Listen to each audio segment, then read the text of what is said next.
Good evening. Welcome to our special Mother's Day preview for the Virginia Poe Bicentennial discussion series. Happy Mother's Day.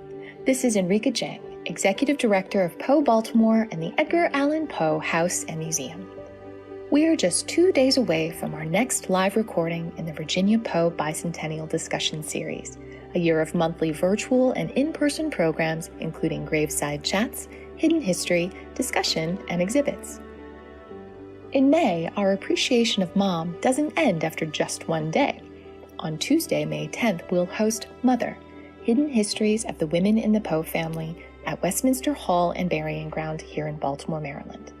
In tonight's preview, we'll share what you can expect from our program this week, and then we'll sit down for a graveside chat with J. Scott Watkins, living history performer and actor, who will share Baltimore's role in the founding of the nation and how Poe family women changed literary history. We hope you enjoyed tonight's presentation and that you'll join us in a few days for the hybrid event. Over the last several months, we've explored the hidden history of Virginia Poe, Edgar Allan Poe's wife and muse, their controversial marriage, and details of Virginia's tragic death. This month, we draw back the curtain a bit further and look into the hidden histories of the other women in the Poe family, in particular Virginia's mother and grandmother, to better understand the roots of the family and how their stories changed literary history. Had it not been for the devotion of 3 generations of Poe women, there may never have been an Edgar Allan Poe. Not just the biological fact of his lineage, but the legacy of their lives would have a direct integral shaping of Edgar's life and writing. Though Edgar Allan Poe was orphaned at a young age and fostered by the Allan family in Richmond, Virginia, he would become estranged from them and later find refuge in Baltimore with blood relatives from his father's side, a rejoining of the family that would eventually lead to his marriage to his first cousin, Virginia. However, long before Edgar Allan Poe found literary fame, long before he even existed, the Poe family was known in the city as Revolutionary War patriots. Edgar and Virginia's grandparents, David Poe Sr. and Elizabeth Cairns, were first-generation Irish immigrants and owners of a dry goods store. They would later side with the cause of liberty in the American War of Independence and even donate $40,000 of their own funds to the war effort. David Poe Sr. was commissioned Deputy Quartermaster General in Baltimore, known as the General by fellow Baltimoreans. Years after the Revolution, war hero Marquis de Lafayette would return to visit the country he'd fought for, and during his travel to Baltimore would remember the Poes by name. At that time, he singled out Elizabeth Cairns Poe for her service alongside her husband, recounting the story of the woman who marshaled several helpers in the heart of Baltimore to sew 500 pairs of pants for the Marquis soldiers. Tragedy was not exclusive to their grandson. Despite his devotion, David Poe was never repaid what he had given. He died nearly penniless, leaving his widow destitute, bedridden, and dependent on her daughter, Maria Poe Clem, for care. The Marquis de Lafayette shamed the government into providing a pension for Elizabeth. Herself a widow, Maria Poe Clem's household included her mother, her own 2 children, Virginia and Henry, and later her nephew, Edgar Allan Poe. Her mother's pension would be a primary income for the family and enable them to move to a small house on Amity Street on the outskirts of the city. It's not immediately apparent that Edgar had much to contribute to his aunt's household. Therefore, the support that Edgar received from his aunt by way of his grandmother would provide the home and stability that Poe would need to begin writing the short stories and poems that would launch his career. It would also lead him to marry his cousin Virginia, a beloved wife and muse who would shape his work even from beyond the grave. We hope you'll join us on Tuesday, where we'll delve even further into the Poe family history, perhaps even to the darker side of motherly devotion and Virginia Poe. Tuesday's program will include other stories of real and true Baltimore mothers, presented by Dr. Amy Rosenkrantz from the Maryland Women's Heritage Center for a talk on motherhood in Baltimore across race, religious, and social classes. She'll discuss the history of antebellum women who were expected to be pious, pure, submissive, and domestic, an ideal that not all women were able to achieve. Kaylin Thomas will read To My Mother, a poem written by Edgar Allan Poe to his aunt Maria Clem, and will chat about the role of mothers, both biological and chosen. Eben Dennis will talk about the special Edgar Allan Poe collection at the Enoch Pratt Free Library in Baltimore, which includes an array of manuscripts, photographs, and rare books. He'll also give us a special view of items related to Virginia Poe's history in the Special Collections Department at Enoch Pratt. And actor J. Scott Watkins will appear as David Poe Sr. to tell the story of the Poe family legacy and American Revolutionary War history in Baltimore. He joins me now for a graveside chat at the historic Westminster Hall and Burying Ground.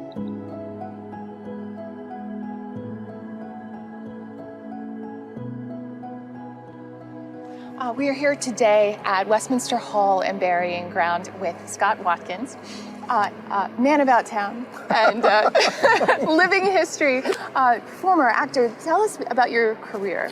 Well, I am an actor. I do television and film and also voiceover work, but I'm also very much involved with many Baltimore and very many Maryland history projects as well.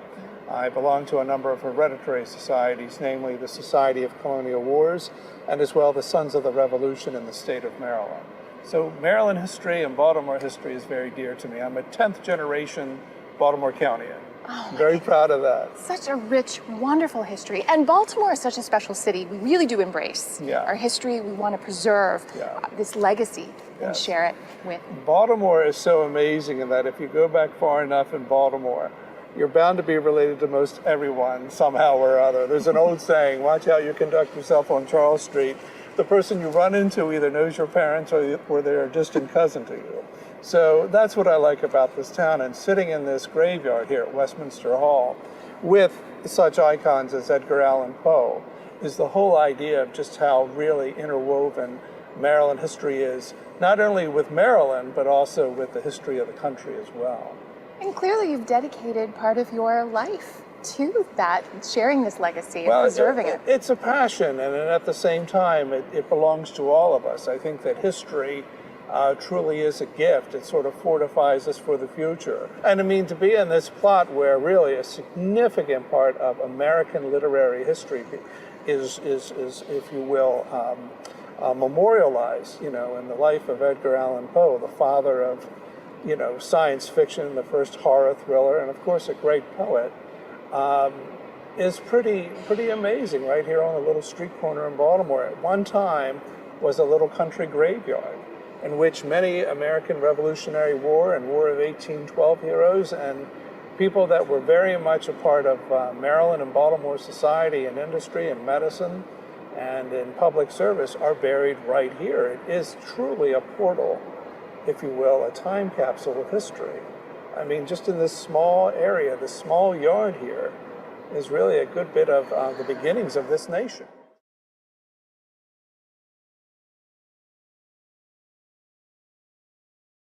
Grandfather, David Poe Sr.,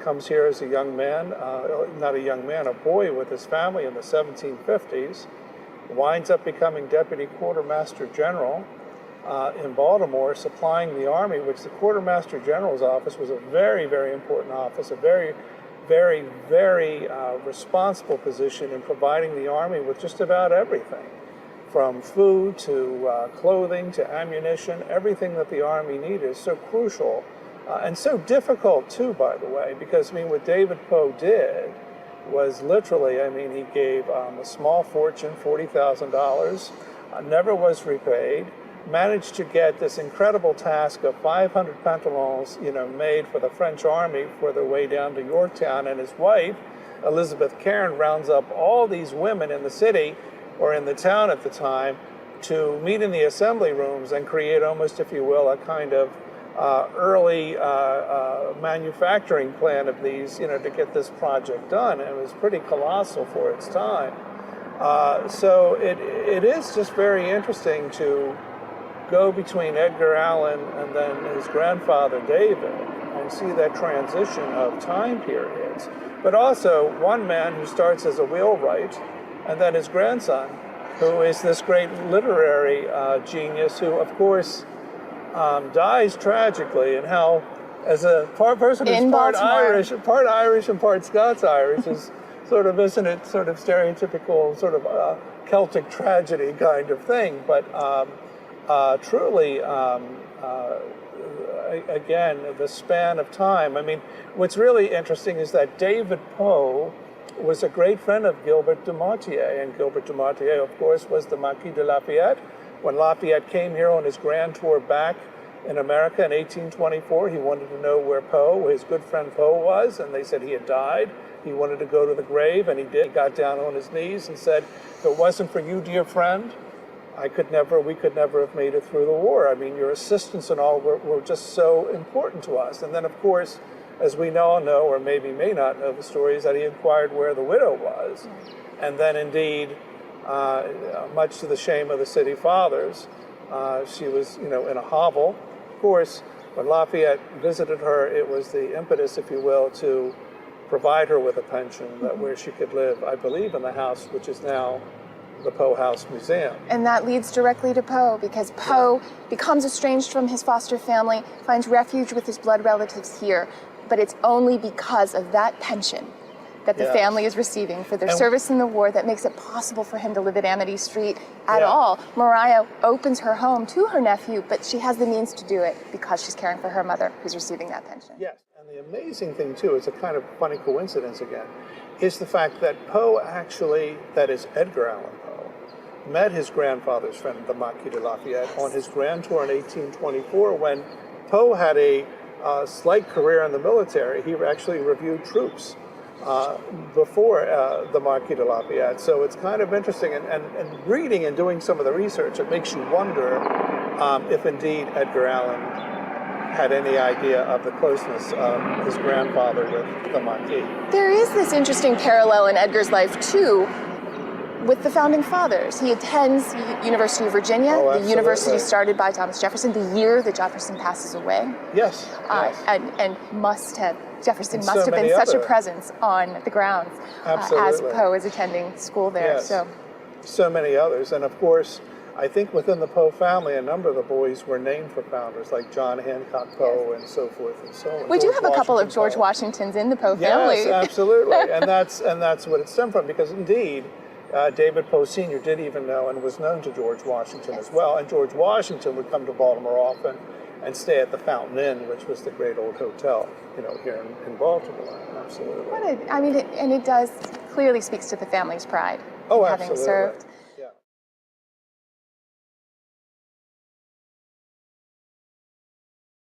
It's interesting to note that so many Revolutionary War veterans were called up again, who were great heroes of the American Revolution. They considered the War of 1812 the Second War of Independence.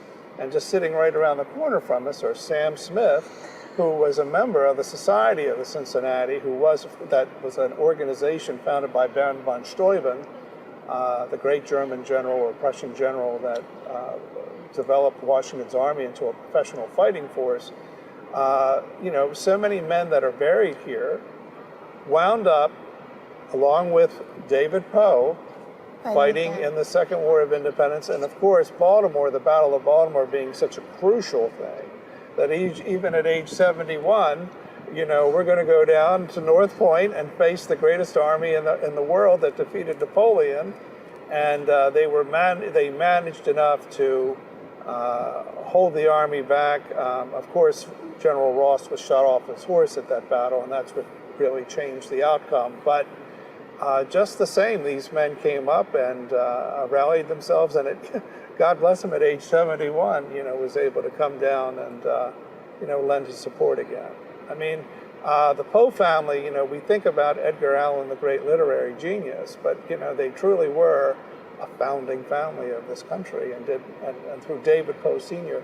did much, very much, to win the War of Independence. As did Elizabeth, unless David was doing that sewing. In my research, she served too. In my research, it was just very interesting to find out how much truly the women of this country, especially women like Elizabeth Cairns Poe, were very vital. I mean, when the men were away fighting, they were running large farms, they were running businesses, they were providing essential nursing support and first aid and medical care for that time, and as well providing food and ration, and also traveling with the army. And in some cases, some women dressed as men to win the honor or to win the privilege of fighting for their country. They would wrap themselves tightly and, do whatever they could to disguise their femininity. Just as great a risk to life and limb. Absolutely, Absolutely. for sure. Yeah. It is such a pleasure to, as a historian, share these different connections. People do come to Poe House, obviously, love of literature, love of poetry, and they don't have a clue. And we get to share this wonderful family history. Absolutely. A truly American story.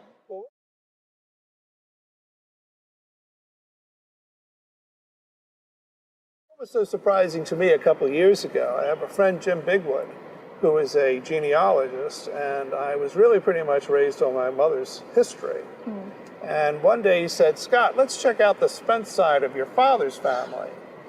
Yes. And I couldn't believe what we found out. I could not believe that I had a connection, genealogically speaking, to Edgar Allan Poe, if you will, through my great-great-grandfather, who was George W. Spence, who, like Poe and his family, were of Scots or Irish origin. Mainly Spence was Scots, but many of the Scots who came into Baltimore were Presbyterians, and we are in a Presbyterian church. His father, my great-great-grandfather, George W. Spence, who actually buried Edgar Allan Poe twice. Two times. Two times, and actually, wrote in the church log, what the weather was like and who was there attending that small little funeral, to actually supervising the reinterment of Edgar Allan and also several other family members, especially when the monument was laid. And then, of course, his father before him, John S.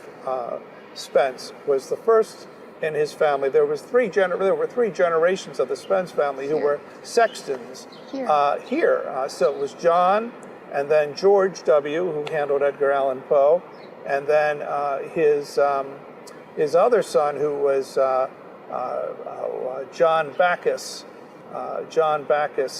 Spence. So there were three generations of sextons in the Spence family that served this churchyard here.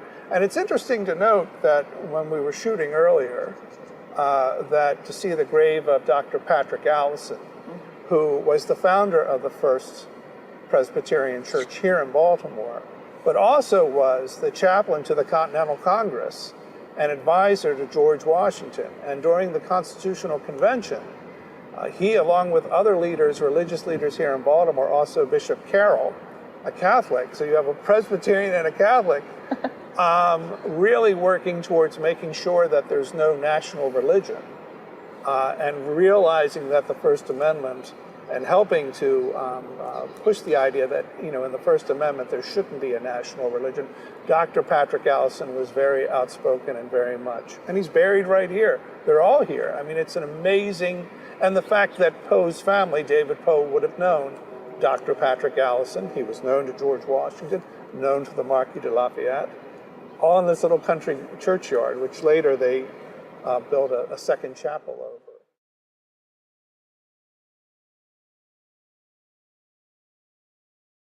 Well, as we know, people in Westminster Burial Ground don't seem to rest easy or rest in peace because they do get moved around. So we did just briefly touch on Poe buried no fewer than 3 times by your ancestor. Buried first in the family plot, happens to die in he wasn't living here at the time, happens to die in a city where he has family, so he's put in the family plot. Then the church is built. Then Poe is to be given a beautiful monument nearly 30 years later. And so he's dug up, moved over 12 feet, dug up again, moved to the front. The poor souls who were at the front moved under the church. But it was your ancestor who actually we began uncovering these interesting articles about George W. Spence, and I think one that I shared with you that was done in the 1890s and then later published in 1930, where it's an interview with George Spence.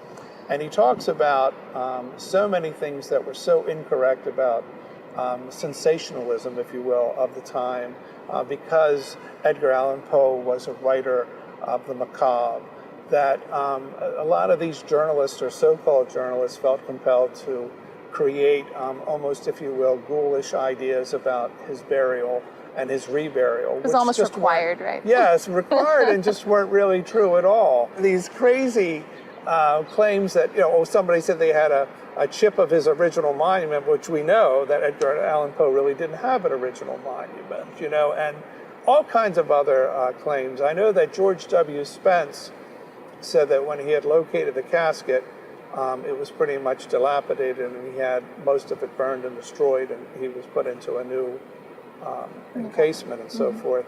But some of the claims were really, quite outlandish. And to him, I'm taking this opportunity to clear his name because let's get down to the serious business of clearing the family name, because that is a point of honor. Well, I think it was a minor thing.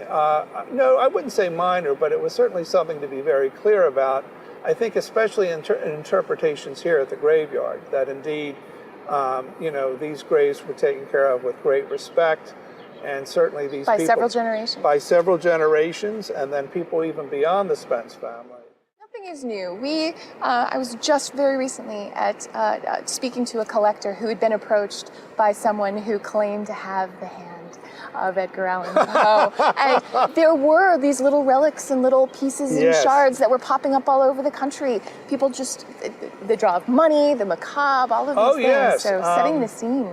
I believe it was Mr. Nielsen, one of Poe's relatives, was approached by many people for souvenirs and then claiming to have things, and Mr. Nielsen would say, no, I happen to know exactly what things are and how things happen and where things are, and that couldn't possibly be it. And I do think I recall reading in another article where he was constantly bothered by people wanting to ask him questions or show him things or ask him things. Or wanting pieces. Yes, things like that, yes. So it's well, I feel compelled to also mention that your ancestor also buried Virginia. Even though she dies in a different state 2 years before her husband, several decades later, after Poe has been interred in this beautiful monument, the Spence family also oversaw her reburial here at her husband's side.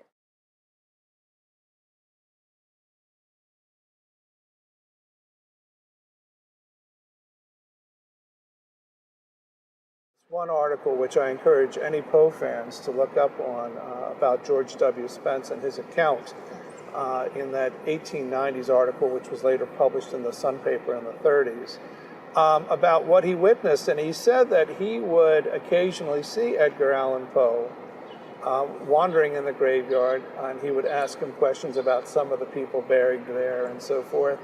And then later to realize, again, that it was George W. Spence who actually recorded what the weather was like, how many people were there, what actually happened. And then, of course, to even talk about the great monument burial, where Walt Whitman shows up and all these funeral, others. the whole pomp and circumstance, finally. Yes, yeah. It's really quite interesting that that man saw all that history. And at the same time was, if you will, maintaining and presiding over so much other history, in this great little plot of history we have here on the corner of Green Street, right? We are all connected. Yeah, we're all are, connected. Yes. That is a beautiful image, the idea of even Edgar Allan Poe, eventually buried here, but in life wandering this garden. Oh, yeah. Wondering about the people here. I think so, truly. The fact that, He literally walked over his own grave. Yeah, literally walked over his own grave, but also the whole idea of mortality, and capturing people's imaginations, Even he couldn't have imagined, though, that it would be such a, it's almost mind-bending to It is, because, I mean, in many respects, he did love Richmond. He did have some experience, of course, in Boston and New York and so forth. But he started here and he came back here. And that's really kind Baltimore of a full has him circle. now. Very full circle. Baltimore has him now.